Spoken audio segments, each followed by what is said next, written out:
আসসালামু আলাইকুম দর্শক মণ্ডলী। নাসার একটি খবর, 1029 ফুট গ্রহাণু 2022 TN1 পৃথিবীর দিকে ছুটেছে।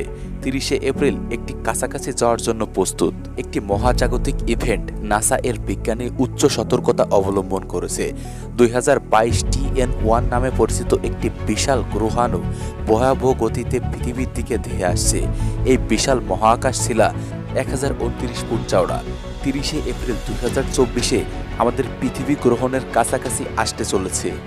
গ্রহাণুটি পৃথিবীর থেকে প্রায় 7,30,461 কিলোমিটার দূরত্বের মধ্যে অতিক্রম করবে বলে আশা করা হচ্ছে, যা পৃথিবী এবং চাঁদের মধ্যে দূরত্ব 19 গুণেরও কম, যা প্রতি ঘন্টায় 63,828 কিলোমিটারের একটি বিস্ময়কর গতিতে জুম করা হয়।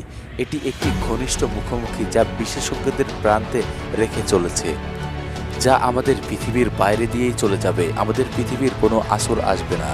হ্যালো বন্ধুরা, এরকম আনকমন ও ইন্টারেস্টিং ইম্পর্টেন্ট নিউজ পেতে আমাদের রহস্যময়ী ইউটিউব চ্যানেলকে সাবস্ক্রাইব করে রাখুন।